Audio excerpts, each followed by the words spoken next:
வீதி தெனாலிராமன் மாறு வேடத்தில் 1000 பொற்காசு முடிச்சுடன் நடந்து செல்லுதல், அவரை தாத்தாச்சாரியாரும் அவர் உடன் இருப்பவரும் நான் நடக்க ஆரம்பிச்சேன்னா நிக்க மாட்டேன்.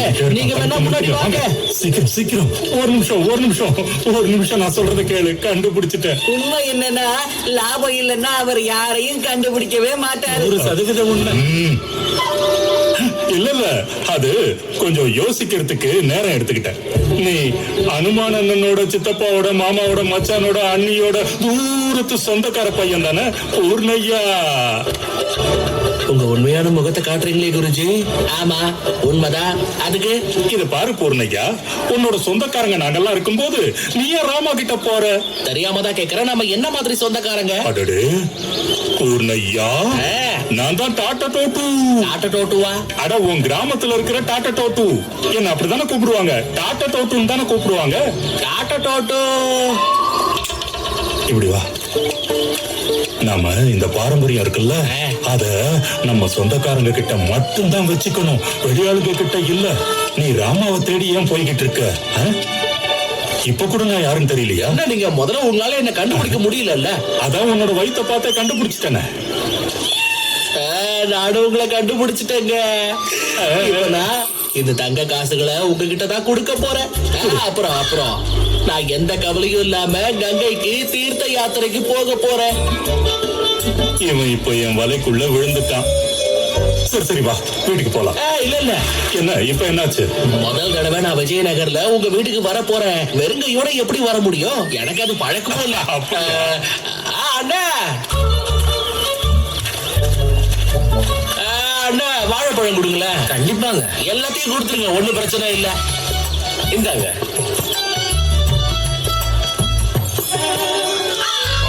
தங்க காசா? நீங்க வாங்குற இந்த பழத்துக்கு வெறும் 5 காசு கொடுத்தா போதும். இந்த தங்க காசை வாங்கி மீதி சில்லறவங்களுக்கு கொடுக்க நான் எங்க போவேன்? அது எனக்கு எப்படிங்க தெரியும்? என்கிட்ட வெறும் இந்த தங்க காசுங்க மட்டும்தான் இருக்கு. அதுவும் 10,000 தங்க காசுங்க. அந்த தங்க காசுகள் எல்லாம் எங்க பெரிய அண்ணன் தத்தாச்சாரியார் கிட்ட கொடுத்துட்டு நான் எந்த கவலையும் இல்லாம கங்கா சாகருக்கு தீர்த்த யாத்திரைக்கு போயிட்டு வர போறேன். ஆச்சரியமா இருக்கு. உங்களுக்கு எல்லாரும் நல்லா கேளுங்க. நான் பூர்ணையா என்னோட 10,000 தங்க காசுகளை உங்க எல்லாரும் முன்னாடியும் இப்போ என்னோட அண்ணன் ஆச்சாரியார் தாத்தாச்சாரியார் கிட்ட பத்திரமா வச்சுக்க சொல்லி கொடுத்துட்டு போறேன். கங்கா சாகர் யாத்திரைக்கு போயிட்டு வந்ததுக்கு அப்புறம் நான் இதை அவர்கிட்ட இருந்து வாங்கிக்கிறேன். கேட்டுச்சு, கிளம்புங்க. யாத்திரையெல்லாம் நல்லபடியா முடிச்சிட்டு வா. ரொம்ப நன்றி. ஆனா இப்ப பிரச்சனையே உங்களுக்கு தான் காத்துக்கிட்டு இருக்கு குருஜி. பொற்காசு முடிச்சுடன் தாத்தாச்சாரியாரின் வீட்டில் தாத்தாச்சாரியார் மற்றும் அவர் உடன் இருப்போம்.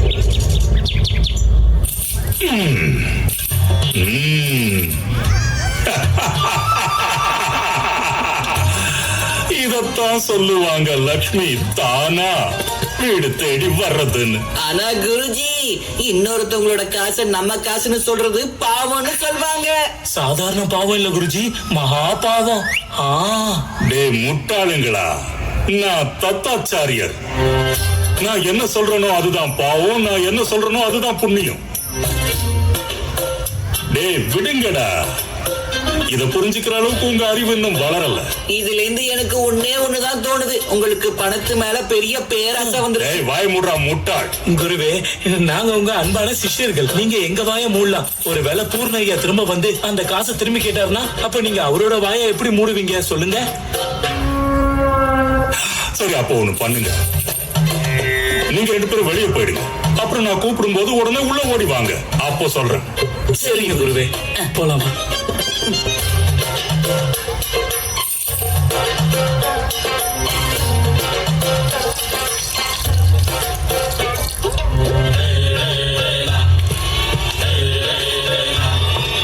உள்ள வாங்க.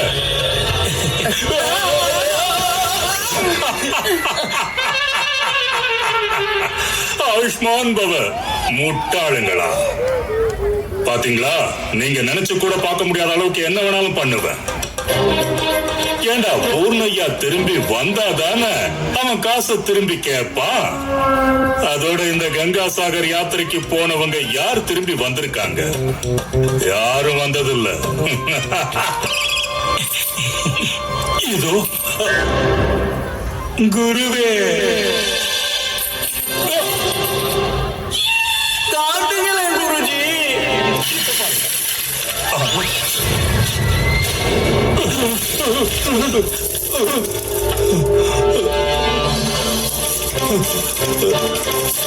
பெரும் கல்லா இருக்கு. தங்க காசுகள் எங்க போச்சு?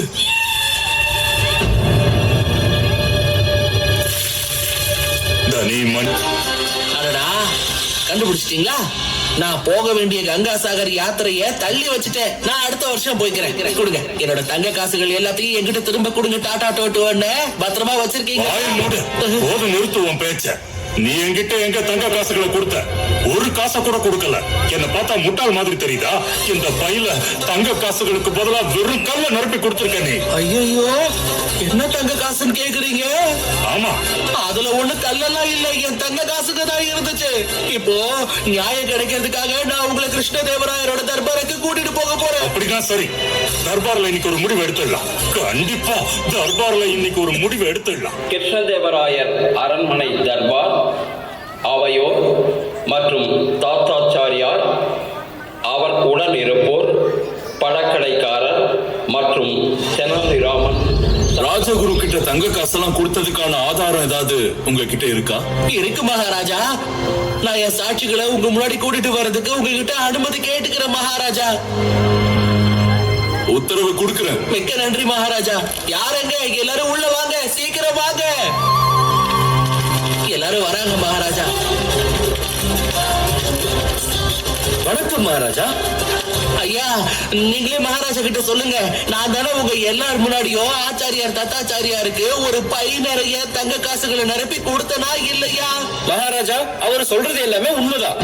ஆச்சாரியா தத்தாச்சாரியா அந்த தங்க காசு இருக்கிற பையன் வாங்கினார் தான். ஐயோ மகாராஜா, இப்ப ஆச்சாரியார் தத்தாச்சாரியார் என்னோட தங்க காசுகளை என்கிட்ட திருப்பி கொடுக்க மாட்டேன்னு சொல்றாரு. நீங்க தான் எனக்கு நியாயம் வழங்கணும். நான் உங்களை தான் நம்பி இருக்கேன். ராஜகுரு, இவர் என்ன சொல்றாரு? பொய் மகாராஜா, அத்தனையும் பொய். இந்த ஆளு பொய் சொல்றாரு. எல்லாரும் இவனோட சூழ்ச்சியில விழுந்துட்டாங்க. சூழ்ச்சியா? என்ன சூழ்ச்சி பண்ண? பை நிறைய தங்க காசு இருக்குன்னு சொன்னல. இத பாருங்க மகாராஜா, நேத்து இவன் என்கிட்ட ஒரு பைய கொடுத்தான். எல்லாரும் முன்னாடியும் அந்த பையில தங்க காசு இருக்குன்னு இவன் என்கிட்ட சொன்னான். ஆனா அந்த பையில தங்க காசு இல்ல மகாராஜா. சொல்லிட்டாரு. என் தங்க காசுகள் எல்லாத்தையும் என்கிட்ட திருப்பி கொடுக்க சொல்லுங்க. எப்படி கொடுக்க முடியும் மகாராஜா? நான் வாங்கவே இல்லைங்கிறப்ப எப்படி கொடுக்க முடியும்? இது பாருங்க மகாராஜா, இந்த ஆளு என்கிட்ட வெறும் கல்ல தான் கொடுத்தான். ஆனா இப்ப தங்க காசை கேக்குறான். இவன் என்ன முட்டாளாக்க பாக்குறான் மகாராஜா. நான் உங்களை முட்டாளாக்குனா இல்ல இவங்க எல்லாரும் முன்னாடியும் நான் உங்களை முட்டாளாக்குனேன்னு நீங்க நிரூபிக்க பாக்குறீங்களா? தங்க காசுகளை நீங்களே வச்சுக்க திட்டம் போடுறீங்களா? அட கடவுளே மகாராஜா, நான் அந்த சிவன் மேல சத்தியம் பண்ணி சொல்றேன், இந்த ஆள் என்ன முட்டாளாக்க பாக்குறான் மகாராஜா. இவன் வெறும் கல்ல தான் கொடுத்தா. நேத்து ஒருத்தன் எங்க ராஜகுருவை முட்டாளாக்கிட்டான். இந்த ராஜகுருவ முட்டாளாக்க பாக்கல. ஐயோ மகாராஜா, ஒருவேளை நான் அவரு முட்டாளாக்கணும்னு நினைச்சிருந்தேன்னா இவ்வளவு தைரியமா நான் இந்த இடத்துக்கு வந்திருக்கவே மாட்டேன்ல. சரி விடுங்க, ஒரு நிமிஷத்துக்கு நாம எல்லாரும் இவரை நான் தான் முட்டாளாக்குனேன்னு நினைச்சுப்போம். அப்பவும் இவரு தப்புதான் இருக்கு. இவரு ஏன் முட்டாளானாரு? என்ன சொல்ற? முட்டாள் ஆயிட்டாருல. என் தங்க காசுகள் எல்லாத்தையும் எனக்கு திருப்பி கொடுக்க சொல்லுங்க. என்ன பேசிக்கிட்டு இருக்க நீ? நீதான் என்ன முட்டாளாக்கி இருக்க. அது என்னோட தப்பா? என்ன, நீங்க தானே சொல்லிருக்கீங்க முட்டாள் ஆகிறது முட்டாள் ஆகுறவங்களோட தப்பு தானே? மகாராஜா, இவன் என்ன பேச்சு பேசிக்கிட்டு இருக்கான்? முட்டாளாகிறது எப்படி தப்பாக முடியும்? இப்ப எப்படி உங்களால இல்லன்னு சொல்ல முடியுது? அப்ப உங்களுக்கு ஒரு நியாயம், ஆச்சாரியார் சக்கரபாணிக்கு ஒரு நியாயமா? அதை எப்படி விட முடியும்? யார் நீ? நான் யாரா வேணா இருந்துட்டு போறேன். என்னோட மொத்த தங்க காசுகளையும் எனக்கு இப்பவே திருப்பி கொடுத்துருங்க சொல்லிட்டேன். எந்த தங்க காசை திருப்பி கொடுக்கணும்? திருப்பி திருப்பி அதையும் சொல்லிக்கிட்டு இங்க இருக்க. பாருங்க, என் வயித்து மேல மட்டும் கைய வைக்காதீங்க, அவ்வளவுதான்.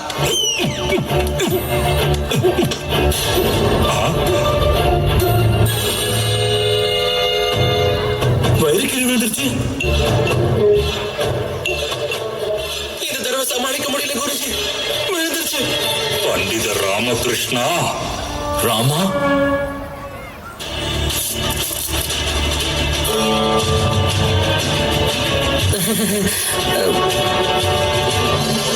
என்ன மன்னிச்சிருங்க மகாராஜா.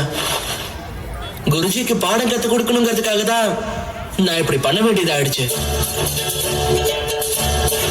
குருஜி, நேத்து நீங்க ஆச்சாரியார் சக்கரபாணிக்கு இழப்பீடு கொடுக்கறதுக்கு மறுத்தீங்க. ஏன்னா நீங்க என்ன நினைச்சுக்கிட்டு இருக்கீங்கன்னா,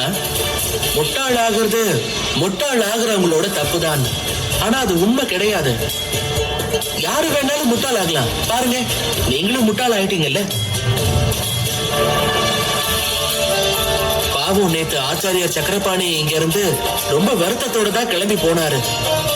அதுக்கு காரணம் நீங்க பேசின வார்த்தைகள் தான். அது எனக்கு சரியில்லைன்னு தோணுச்சு. அதனாலதான் நான் இப்படி நாடகம் ஆடினேன். என்ன மன்னிச்சிருங்க மகாராஜா. நேத்து நான் ஆச்சாரிய சக்கரபாணிக்கு இழப்பீடு கொடுக்க மறுத்தேன். ஆனா இன்னைக்கு நான் இந்த அரசவையில எல்லாருக்கும் முன்னாடி என்ன சொல்ல விரும்புறேன்னா, ஆச்சாரிய சக்கரபாணிக்கு நான் இழப்பீடு கொடுக்கிறேன், என்னோட காசுல இருந்து. அதுக்கு அவசியம் இல்லை குருஜி. ஆச்சாரியார் சக்கரபாணி கிட்ட இருந்து திருடப்பட்ட எல்லா காசுகளும் அவருக்கு திரும்ப கிடைச்சிருச்சு. ஆமா மகாராஜா, அந்த திருடன் மாட்டிக்கிட்டான். அவன் நம்ம மக்கள் கிட்ட இருந்து திருடின காசுகளையும் நம்ம வீரர்கள் அவன் பதுக்கி வச்சிருந்த காட்டுல இருந்து கைப்பற்றிட்டாங்க.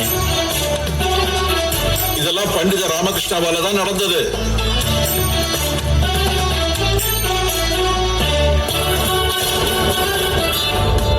ஆச்சாரியாரே.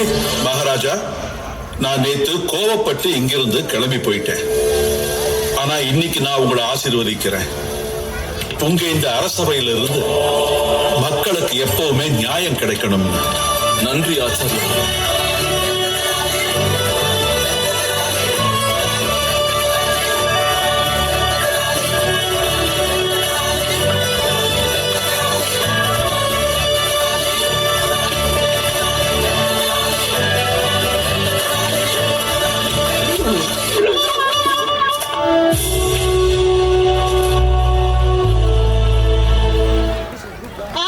சிறப்பான நடிப்பு. ஒவ்வொரு மாணவர்களும் தங்கள் கதாபாத்திரத்தை உணர்ந்து நடித்து அசத்துவீங்க. சென்டர் வந்துருங்க.